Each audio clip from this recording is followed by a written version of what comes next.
What's good, y'all? I hope everything's good with everybody. I know it's been a minute since I posted something, but I just wanted to cover this topic right quick. It's not about Nipsey or related to that matter. That content is on the way. However, I want to address this King Von shooting right quick. I want to say that there's a perspective that I have to offer that I don't think the vast majority of these YouTubers covering the murder are covering. So this is what I have to say about it. First off, clearly, Von wasn't no saint. He was a Chiraq demon, and he was the content of his rap. Even though he was probably the best storytelling drill rapper out of Chicago, he depicted a lot of murder and just demonic hood behavior. But what I wanted to say was when it comes to the players involved in the situation, when you look at the scope of Quando Rondo, and the fact that he basically had a situation where he switched up on 4PF, which is Lil Baby and them, he switched up on them, and he started fucking with 4KT, which is NBA Youngboy shit. NBA Youngboy, 4KT and 4PF, they kind of in competition because you got the two hottest rappers, so to say, in the game, and their crews are clashing. So I thought it was interesting because you got a situation where you have Lil Baby, who is commercially recognized as being the hottest rapper in the game right now. He's 4PF, right? And you got him collabing with people like Lil Durk, who was Von's right-hand man, who, by the way, with Durk, it's a little weird because he really like the Reaper. Everyone around him be dying. But that's a whole different thing. Like, he had his own cousin, Newski, who I'm sure, if you in tune with OTF and, Chicago drill rap, you would know about Newski, who died within, like, literally 3 days of Durk signing his contract with 300. Now, Durk has a contract with 300, or he's still under 300, but he still reps it. 300 is Lyor Cohen shit.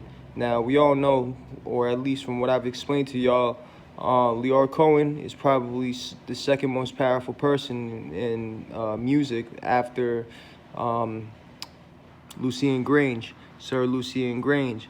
Now, Lyor Cohen is the person who basically backed Chief Keef, discovered him back in 2011, 2012, 2013, and they perpetuated the mass self-destruction and division of black men in Chicago with the type of music and the content that was in the music coming out at that time. They influenced the whole generation.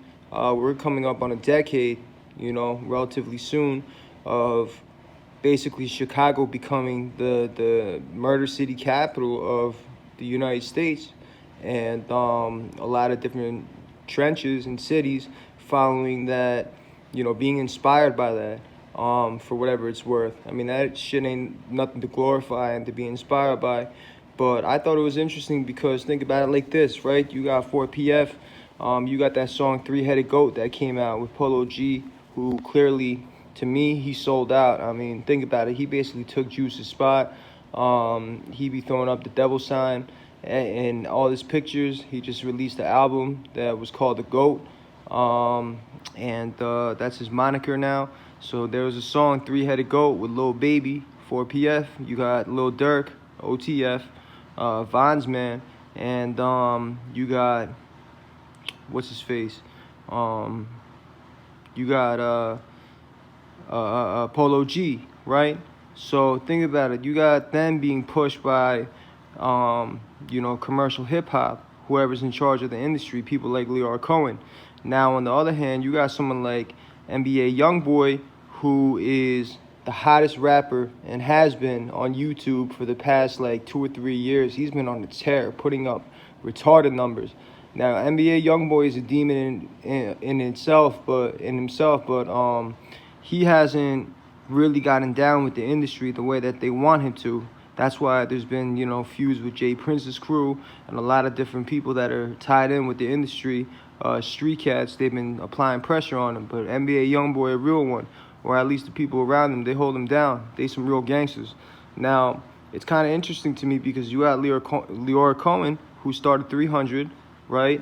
Now he's the head of, global operations of YouTube Music, which is something that NBA Youngboy runs. And you got a situation where, you got your artist basically in Lil Durk, his right-hand man getting killed by someone who's affiliated with NBA Youngboy's team, right? I haven't really drawn a conclusion of what it could be. I got a few things that are, that I'm thinking about and just kind of developing, trying to find the data points for.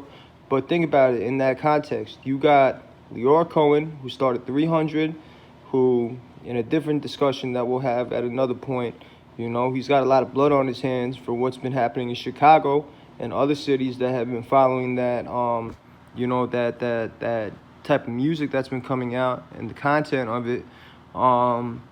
And you got, NBA Youngboy, who's running the platform that Lyor is now in charge of. And, whether he sold his soul, I don't know nothing about that. But I do know that he's kind of like the rebel in the industry, where he's not getting down with the people that you're supposed to get down with. And in that way, I could respect it because he's really doing this shit off the strength of his own.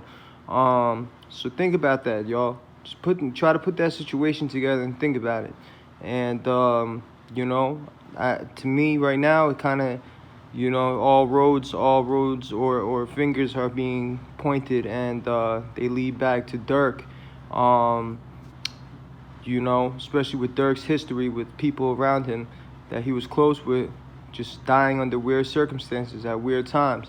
When we get into the gematria of this shit, it's a whole different story, because I done seen some calculations already online on YouTube, and people have spotted, they kind of nailed it already. And there's a lot of different crazy theories about that, which I'll get into later on. But just think about like the structure of the music shit, on some industry shit, how that played out. Because, it seems like to me, Youngboy hasn't gotten down with Lyor Cohen the way that Lyor wants. And now you got a situation where it's like both of them are involved indirectly, and clearly there's a huge interest at stake, which is basically NBA Youngboy getting down with the industry the way they want him to, because he's already at the top. There's, you look on Instagram, you look on Twitter, everybody's arguing 4KT versus 4PF. Who's better, Youngboy or Lil Baby? And a lot of people say Lil Baby because of the commercial aspect, but NBA Youngboy's still putting up Justin Bieber numbers. You feel me?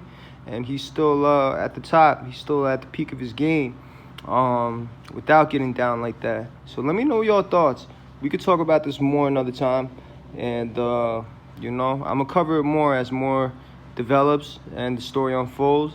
But look, it could very well be some street shit. And I'm not, ruling that out, especially in this situation. You got the killer that was apprehended, that was on camera, relatively quickly. I mean, not relatively, it was right away, basically, in under 24 hours.